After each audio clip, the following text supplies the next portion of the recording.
नमस्कार, मेरा नाम मिली है। मैं ब्लेसिंग्स टीम भुवनेश्वर से हूँ। आज हम लेखिका देना मरियम जी के द्वारा लिखी हुई पुस्तक the untold story of Sita या सीतायन के पार्ट 2 के चैप्टर 10 जो है रिट्रीट टू द फॉरेस्ट यानी जंगल में यात्रा यानी जंगल में गमन, इस अध्याय को सुनेंगे। अनुसुईया और उसकी माँ के सोमा की कुटिया में लौटने के तुरंत बाद बादल गरजने के साथ मूसलाधार बारिश हुई। आकाश को चीरते हुए बादल ऐसे गरज रहे थे जैसे कोई अशुभ घटना का खुलासा होने जा रहा हो। सोमा आंखें बंद करके माता की कहानी को आगे बढ़ाई जहां से उसने छोड़ा था। माता बहुत जल्दी जान गई थी कि उनके गर्भ में 2 बालक थे। उन्होंने सोमा को बताया था कि वे 2 हृदकंपनों को अनुभव कर रहे थे और वे बहुत प्रसन्न थीं कि वे 2 भाइयों को जन्म देने जा रही थीं, क्योंकि अपने भाइयों के साथ श्री राम की घनिष्ठता को वे बहुत उपभोग करती थीं। गर्भावस्था की कठिनाइयों में भी माता बहुत खुश और प्रसन्न रहती थीं। गर्भधारण के कुछ महीनों के बाद एक रात्रि को भोर होने से पहले माता को एक दिव्य दर्शन हुआ, जिसमें उन्होंने ऋषि भृगु को अपनी दूसरी पत्नी उसाना की मृत्यु का शोक प्रकट करते देखा। ऋषि भृगु अपनी मुट्ठी उठाते हुए उसको अभिशाप दे रहे थे जो उसाना की मृत्यु के कारण थे। अभिशाप के वे शब्द जो कभी लौटाया नहीं जा सकता था उनके मुंह से बरसने लगे कि जो भी इस संहार के लिए उत्तरदायी है उसे मैं श्राप देता हूँ, तुम भी अपने प्रिय से वियोग की पीड़ा को अनुभव करो। माता ने देखा उनके प्रिय नारायण छाया से बाहर निकल कर आए। वो नारायण ही थे जिन्होंने उसाना के अनुरोध से ही उसके आत्मा को ले लिया था। उसके पुत्र दैत्यगुरु शुक्राचार्य के कुछ दैत्य शिष्यों को शरण देने के अपराध से स्वयं को रक्षा करने के लिए, किंतु फिर भी केवल भृगु ऋषि के कष्ट को, उनकी पीड़ा को स्वयं लेने के लिए नारायण ने अत्यंत शांत आचरण से उस अभिशाप को ग्रहण कर लिया। माता ने देखा उनका मनुष्य स्वरूप भार्गवी यानी भृगु ऋषि की पुत्री उस स्थान पर खड़ी थी, किंतु वो उनके मूल स्वरूप नारायणी अर्थात नारायण की पत्नी को भी देख पा रही थी। वो केवल उसाना की मृत्यु का एक निरपराध निर्दोष दृष्टा बनी हुई थी। फिर भी इस अभिशाप को उन्हें भी ग्रहण करना था। नारायण ने उनकी ओर दृष्टि दिया तो वो सिर हिलाते हुए उस श्राप को ग्रहण करने की सहमति दी। वे दृश्य वैसे ही था जैसे उन्होंने लंका में महर्षि देवहूति के आगमन के समय अपने ध्यानावस्था में देखा था। माता ने जब ये दिव्य दर्शन किए उसी समय एक अद्भुत बेचैनी, एक अद्भुत अशांति के कारण सोमा की नींद खुल गई। वो शीघ्रता से माता को देखने आई तो वो उन्हें अपने कक्ष के बाहर बरामदे में खड़ी पाई, जो अंधकार आकाश की ओर देख रही थी। स्पष्ट रूप से वे कांप रही थीं, पर सोमा के पूछने पर वे केवल जल्दी एक रथ की व्यवस्था करने के लिए बोली। जब सोमा पूछी कि जाना कहाँ है, माता ने शांत भाव से उत्तर दिया, ऋषि अरुंधति के पास। वो ही मेरा मार्गदर्शन कर सकती हैं कि मुझे क्या करना है। सोमा ने एक रथ और कुछ रक्षकों का प्रबंध किया।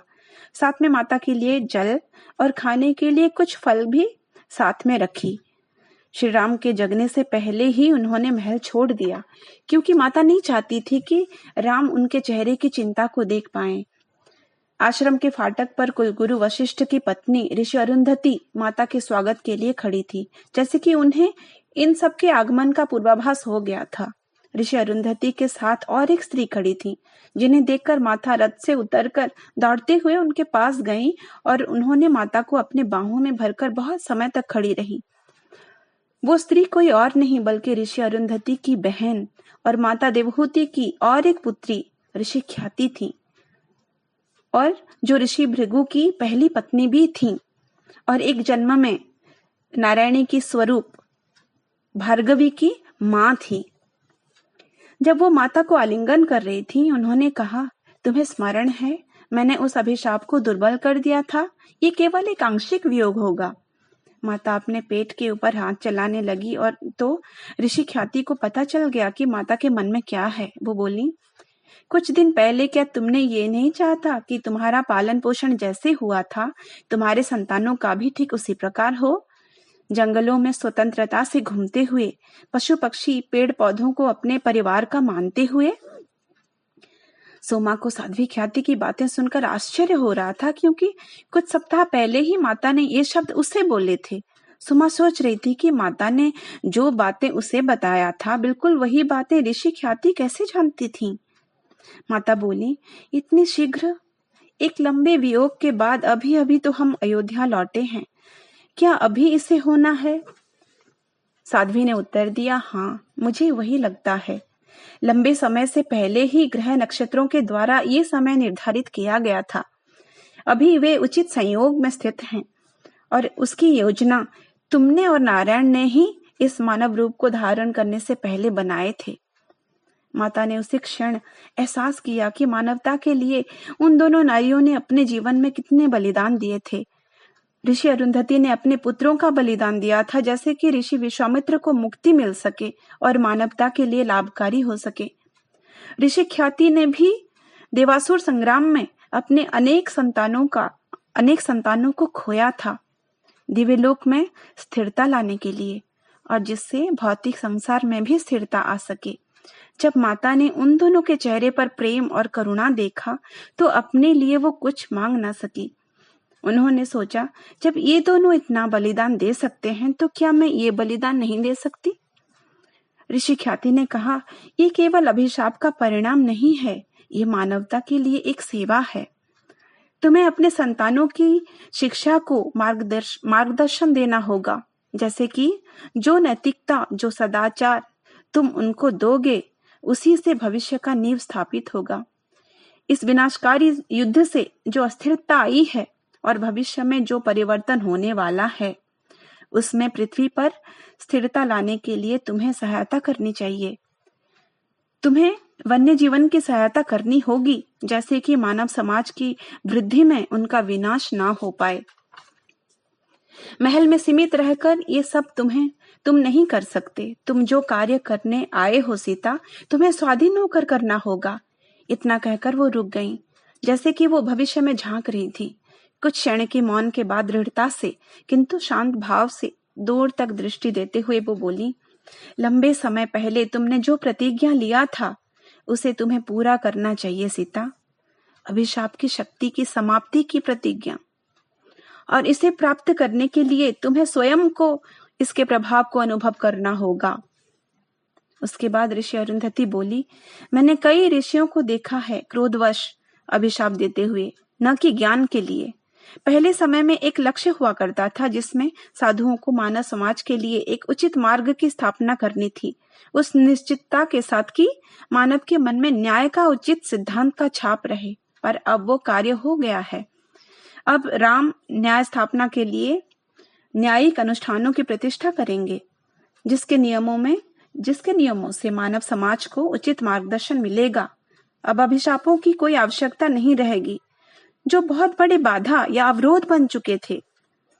दोनों साध्वियों के मन की बातों को सुनने के बाद माता ने भृगु ऋषि के अभिशाप के शब्दों को फिर से सुना। लंका में श्री राम से उनका वियोग स्वयं माता का ही चुनाव था, पर अब नहीं। ये वियोग की पीड़ा और अधिक होने वाला था, क्योंकि इसमें संतान भी जुड़े हुए थे। माता ने एक क्षीण स्वर में पूछा, और राम, उन्हें मैं ये सब कैसे बताऊं?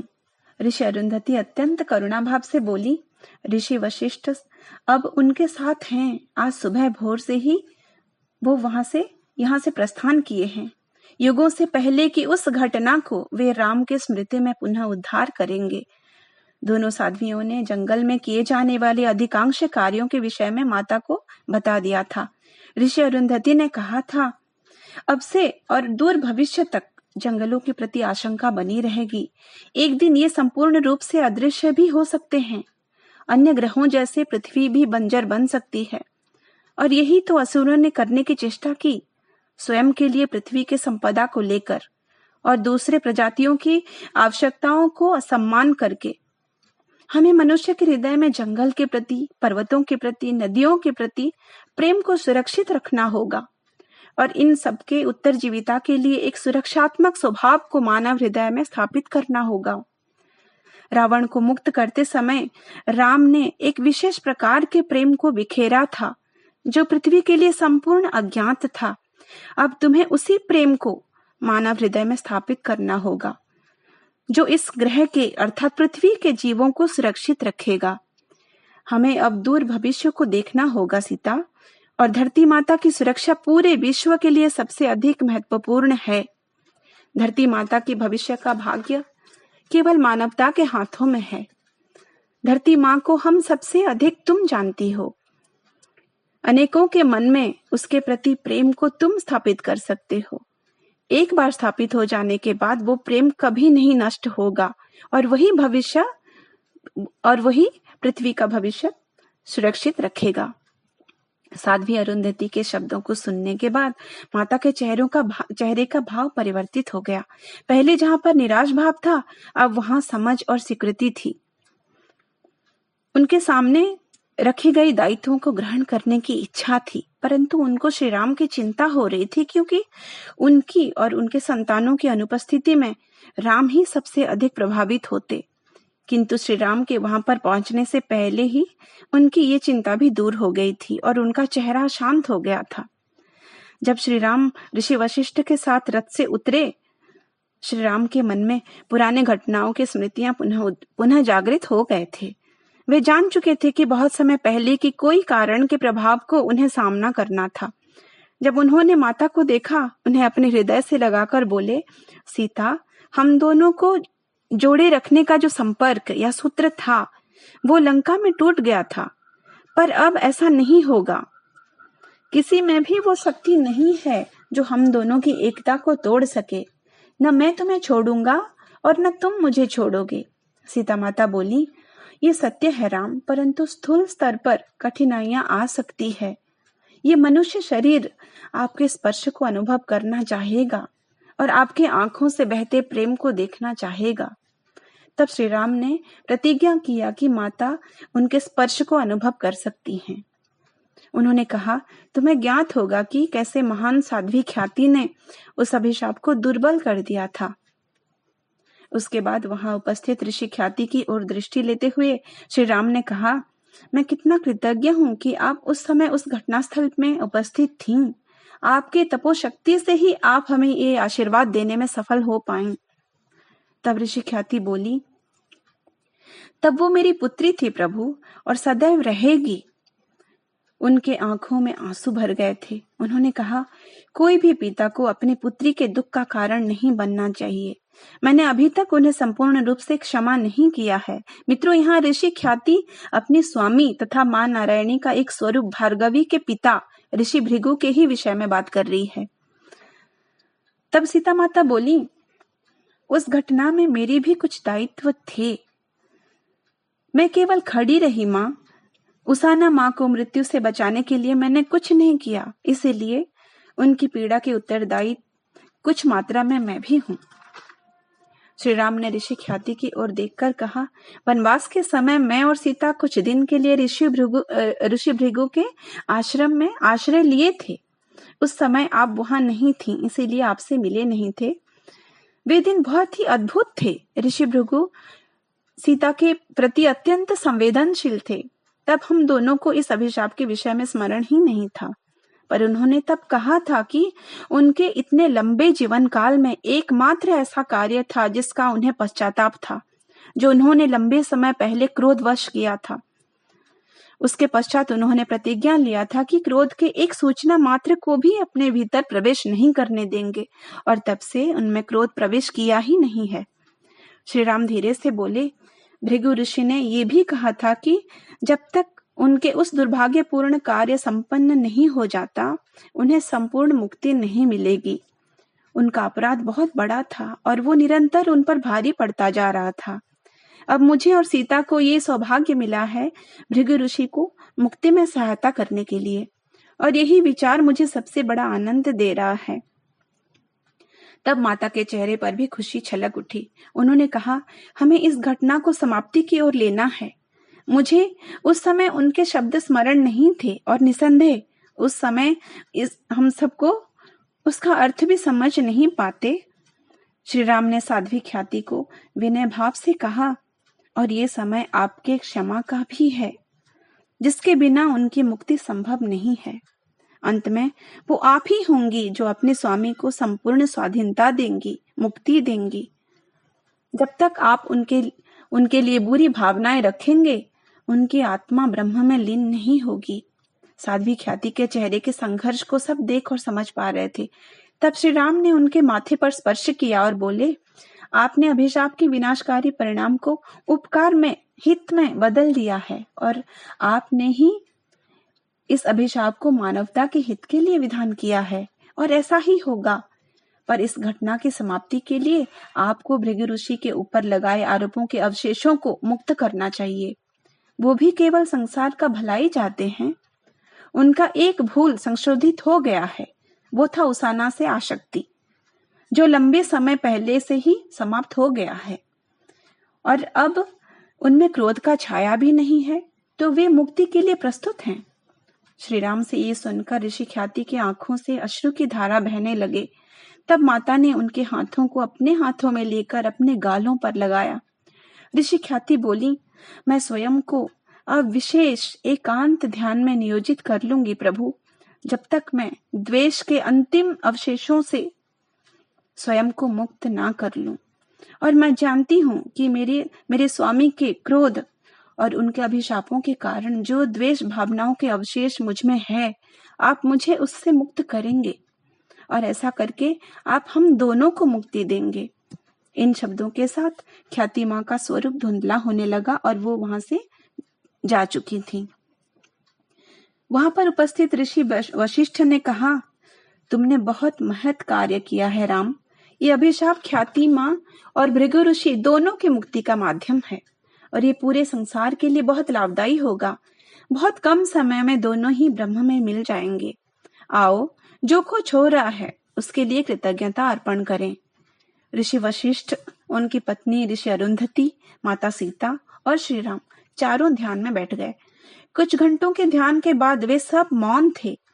आश्रम छोड़ने से पहले उन सब में वास्तविक प्रसंग के बारे में संक्षिप्त आलोचना हुई, जैसे कि माता कहाँ रहेंगी, महल के लोगों को और अयोध्या वासियों को क्या कहना है कि माता वन में क्यों जा रही हैं।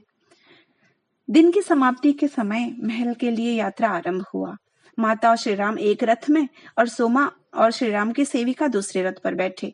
पूरी यात्रा के समय सोमा ये सोच रही थी कि माता के वन में जाने के बाद वो क्या करेगी।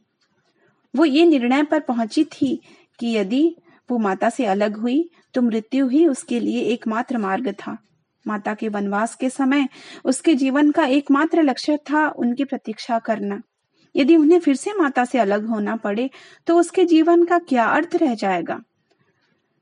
सोमा अपने चेहरे की उदास भाव को छुपा नहीं पा रही थी। महल में पहुंचने के बाद अपने कक्ष में आकर माता पूछी, सोमा, तुम मृत्यु का विचार क्यों कर रहे हो? सोमा ने कहा, क्योंकि आपकी सेवा के अतिरिक्त मेरे जीवन का कोई उद्देश्य नहीं है। यदि हमें अलग होना है तो मेरे लिए मृत्यु श्रेय है। तो माता बोली, तुम्हें किसने कहा कि हम अलग हो रहे हैं? वियोग तो केवल मेरा और श्री राम का होगा। सोमा पूछी, क्या मैं आपके साथ जाऊंगी माता? सीता माता मुस्कुराते हुए सहमति दी और बोली, तुमने पहले से ही मेरे लिए जितना कष्ट सहन किया है, इससे अधिक मैं तुम्हें सहने के लिए नहीं छोड़ सकती सोमा। ये सुनकर सोमा खुशी से रो पड़ी। वो सोच रही थी कि इससे अधिक उसे कोई आशा नहीं है। वन में माता के साथ रहना महल में रहने से श्रेष्ठतर है। महल में जहां वो समस्त औपचारिकताओं के उनको निभाते हुए माता के साथ केवल कुछ क्षण ही बिता पाती थी। और ऐसा स्थिर हुआ कि माता एक आश्रम में भेजी जाएंगी, जहां उन्हें रहने के लिए एक कुटिया दिया जाएगा। श्री राम ने ही इस सुंदर आश्रम का चयन किया था, जो न ही अयोध्या से बहुत दूर और न ही अधिक पास था। और वो आश्रम एक प्राकृतिक सौंदर्य से भरा एक बहुत सुंदर जंगल में स्थित था, जो प्रिय गंगा नदी के निकट था। एक संध्या को सोमा गर्भावस्था के कारण सूजे हुए माता के पैरों को मालिश कर रही थी। तब श्रीराम वहां आकर सीता माता के पास बैठे। सोमा जब वहां से जाने की आज्ञा मांगी तो माता ने वहां बैठकर मालिश करने के संकेत दिया। जब वे दोनों बात करने लगे, सोमा ने एक बात पर ध्यान दिया कि वे दोनों एक दूसरे के भावनाओं को व्यक्त करते हुए एक दूसरे के वाक्यों को पूरा कर रहे थे और वो कितने स्वाभाविक रूप से आ रहे थे, उन्होंने उस पर ध्यान ही नहीं दिया था। एक के बाद एक विषय पर चर्चा करके हंसने लगे थे।